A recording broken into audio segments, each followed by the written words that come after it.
মিনা, তুমি আমার অনেক যত্ন করেছো, আর আমি তোমার জন্যই এত পরিপুষ্ট হতে পেরেছি। আর এটা জাদুর লিচু গাছ। এই গাছে যত ইচ্ছা তত লিচু খেতে পারবে। এই গাছে লিচু কখনোই ফুরাবে না। মা, ও মা, আমি একটু বান্টিদের বাড়িতে খেলতে যাই। যাই না মা, তাড়াতাড়ি বাড়ি ফিরে আসবো। তাড়াতাড়ি বাড়ি ফিরবি? সে কথা কি তোর মনে থাকে? একবার যদি বাড়ি থেকে বের হোস খেলার নাম করে, তাহলে তো আর বাড়ি ফেরার নামই নিস না। যাই না মা, বাড়িতে একা একা খেলা করতে আমার একদম ভালো লাগে না। আচ্ছা ঠিক আছে, যাবি? তবে যা, তাড়াতাড়ি বাড়ি ফিরে আসবি। এরপর মিনা বান্টিদের বাড়িতে যাওয়ার জন্য রওনা দেয়। আর যেতে যেতেই রাস্তাতে বান্টিদের সাথে দেখা হয়ে যায়। কি রে বান্টি, কোথায় যাচ্ছিস তুই? আমি তো তোদের বাড়িতেই যাওয়ার উদ্দেশ্যে রওনা দিয়েছিলাম। আর তোর হাতে ওটা কি রে বান্টি? আমার হাতে একটা মরা লিচু গাছের চারা রে মিনা। আজ আমি আর মা বাগান পরিষ্কার করছিলাম, আর তখনই আমার এই চারা গাছটি চোখে পড়লো। মরে গেছে তো, তাই ফেলে দেওয়ার জন্য যাচ্ছিলাম। আহারে, মরা চারা গাছটি কত অসহায়। মরে গেছে বলেই তো এত অবহেলা করতে হচ্ছে। বলি বাঘিনী কাকিমা, মরা গাছটার একটু যত্ন নিলেই তো কিছুদিনের মধ্যে ঠিক হয়ে যাবে। ধুর মিনা, তুই দেখছি পাগলের মতো কথা বলছিস। এই মরা গাছটার যত্ন নিয়ে কি হবে আমার? না দিবে পাতা আর না দিবে ফল। শুধু শুধু এত অযথা যত্ন নেওয়ার এত সময় নেই আমার। তার থেকে বরং এই চারা গাছটি আমি ফেলেই দিয়ে আসি। না কাকিমা, তুমি এই মরা চারা গাছটি ফেলে দিও না। তার থেকে বরং তুমি আমাকে দিয়ে দাও। বাবা, সামান্য একটা চারা গাছের জন্য তোর এত দরদ? আর দরদ হবেই না কেন? তোদের মতো গরিবের আবার একটু দয়া মায়া বেশিই থাকে। আচ্ছা ঠিক আছে, চাচ্ছিস যখন নিয়ে যা, যত সব। এরপর মিনা সেই চারা গাছটি নিয়ে বাড়ি ফিরে যায়।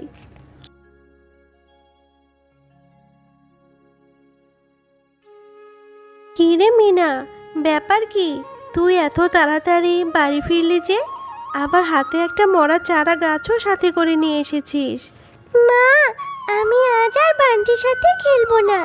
আর তুমিও এভাবে বলছো? এটা মরা চারা গাছ তো কি হয়েছে? আমি এই চারা গাছটিকে অনেক যত্ন করব, রোজ পানি দেব। দেখবে এই চারা গাছটি একদিন ঠিক সতেজ হয়ে দাঁড়াবে, আর আমাদের অনেক লিচু ফল দিবে। আচ্ছা ঠিক আছে, তোর যা ইচ্ছা তাই কর। এরপর মিনা তাদের বাড়ির উঠোনে সেই লিচু গাছটি রোপণ করে দেয়। আর রোজ সকালে মিনা গাছটিতে পানি দেয় এবং খুব যত্ন করতে থাকে। মা, দেখেছো গাছটি কত সতেজ হয়ে দাঁড়িয়েছে? তুমি দেখে নিও, আমার এই ছোট চারা গাছটি একদিন অনেক বড় হবে আর অনেক লিচু হবে। আমি মজা করে লিচু খাবো। আচ্ছা ঠিক আছে ঠিক আছে, পাগলি মেয়ে আমার। আরে হ্যাঁ রে মা মিনা, চারা গাছটি তো আগের থেকে অনেক সতেজ হয়েছে। যা, এবার তো পুকুর থেকে একটু পানি আনতে হবে রে মা। ঠিক আছে মা, আমি এক্ষুনি যাচ্ছি।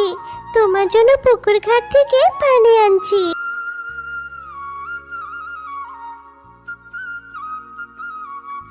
কি রে মিনা, শুনলাম তুই নাকি বাঘিনী ভাবির ফেলে দেওয়া চারা গাছটি নিয়ে রোপণ করেছিস। তা তোর মরা চারা গাছে কি লিচু ধরেছে?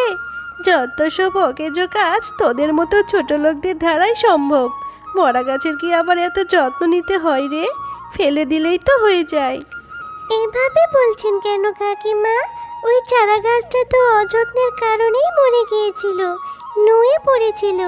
এখন আমি ওকে রোজ সকালে পানি দিই। যত্ন করাতে ও অনেক সতেজ হয়ে গিয়েছে। আমাদের বাড়ি এসে দেখে যেও গাছটাকে কাকিমা। হ্যাঁ রে মিনা, আমার তো আর খেয়ে দিয়ে কাজ নেই। তোদের বাড়িতে যাব মরা গাছ দেখতে। যা যা, এখান থেকে তুই তাড়াতাড়ি যা তো, আর কথা বাড়াস না। মা, এই যে নাও তোমার পানি। আমি একটু বান্টিদের বাড়িতে খেলতে যাই। অনেক দিন হয়েছে আমি ওদের সাথে দেখাও করি না। কি রে মিনা, অনেক দিন পরে তোকে দেখলাম। তুই সারাদিন কোথায় থাকিস? সারাদিন কি শুধু ওই গাছটির যত্ন নিস?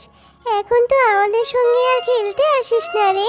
হ্যাঁ রে বান্টি, তুই জানিস তোদের সেই মরা চারা গাছটিকে আমি যত্ন করাতে সেটা একদম সতেজ হয়ে দাঁড়িয়েছে।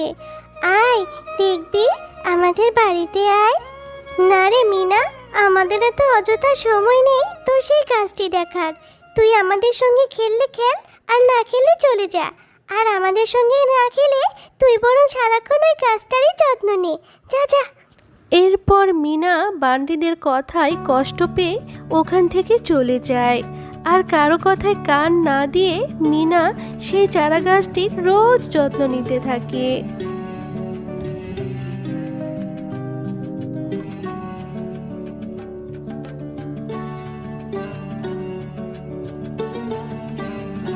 মা, ও মা, দেখো আমার সেই লিচু গাছটি কত বড় হয়ে গেছে, আবার কত লিচুও ধরেছে। আমি এখন প্রতিদিন লিচু খেতে পারবো, তাই না মা? হ্যাঁ রে মা মিনা, গাছটির জন্য তো আমিও তোকে কত কি বলেছিলাম, কিন্তু গাছটি জুড়ে অনেক লিচু এসেছে, আর তুই এখন প্রতিদিন লিচু খেতে পারবি। মিনা, তুমি আমার অনেক যত্ন করেছো, আর আমি তোমার জন্যই এত পরিপুষ্ট হতে পেরেছি। আর এটা জাদুর লিচু গাছ, এই গাছে যত ইচ্ছা তত লিচু খেতে পারবে। এই গাছের লিচু কখনোই ফুরাবে না, আর এই গাছের লিচু বিক্রি করে তোমরা অর্থ উপার্জনও করতে পারবে। এরপর মিনার মা গাছ থেকে লিচু পেড়ে সেগুলো নিয়ে যায় বাজারে বিক্রি করতে। লিচু আছে গো লিচু, রসে ভরা টসটসে লিচু। কি রে শেফা, তুই এত টসটসে লিচু কোথায় পেলি? আর এই লিচুগুলো তো অনেকটাই টসটসে দেখা যাচ্ছে। তোদের বাগানে তো কোনো লিচু গাছের চারাও ছিল না, তাহলে তুই এত লিচু কোথায় পেলি রে শেফা? আরে বাঘিনী ভাবি যে, আমার মেয়ে মিনা কোথা থেকে যেন একটা মরা গাছের চারা নিয়ে এসেছিল, আর সেই মরা গাছটির যত্ন করাতে সেই গাছটি সতেজ হয়ে যায়, আর সেই গাছটি কিছুদিনের মধ্যে অনেক বড় হয়ে যায়। আর ওই গাছটিতে এত বড় বড় টসটসে লিচু ধরেছে গো, আর ওই গাছ থেকেই তো লিচু পেড়ে আনলাম বিক্রি করার জন্য। এই কথা শুনে বাঘিনী মিনাদের বাড়িতে যায়। কি রে মিনা, তুই দেখছি আমার চারা গাছটিকে অনেক বড় করেছিস, আর ভালোই তো লিচু ধরেছে। এই গাছটা আমার, তাই এই গাছটার সকল লিচুও আমার। আমি এখন সব লিচু ছিঁড়ে নিয়ে যাব, দাঁড়া। এই কথা বলে বাঘিনী গাছটির কাছে যেতেই গাছটি ইলেকট্রিক শক দিতে থাকে। ওরে বাবা রে বাবা, ওরে বাবা, ওরে মারে, আমাকে বাঁচা, আমাকে বাঁচা। এ দেখছি জাদুর লিচু গাছ, লিচু গাছ, আমাকে ছেড়ে দাও, আমি আর কখনো এরকম করব না। বাঘিনী, তুই অনেক লোভী। আমি মরে গিয়েছিলাম বলে তুই আমাকে অনেক অবহেলা করেছিস, আমাকে ফেলে দিতে চেয়েছিস। এখন এসেছিস আবার আমার কাছে লিচু চুরি করতে? বাঁচতে চাইলে পালা এখান থেকে, না হলে আমি তোকে আজ শেষ করে দেব। ঠিক আছে লিচু গাছ, আমি এক্ষুনি চলে যাচ্ছি, আমি আর কখনো এখানে আসবো না। এ কথা বলে বাঘিনী সেখান থেকে পালিয়ে যায়। তো বন্ধুরা, আমাদের গল্প তোমাদের কেমন লেগেছে? যদি ভালো লেগে থাকে তাহলে লাইক, কমেন্ট আর সাবস্ক্রাইব করে আমাদের পাশেই থেকো।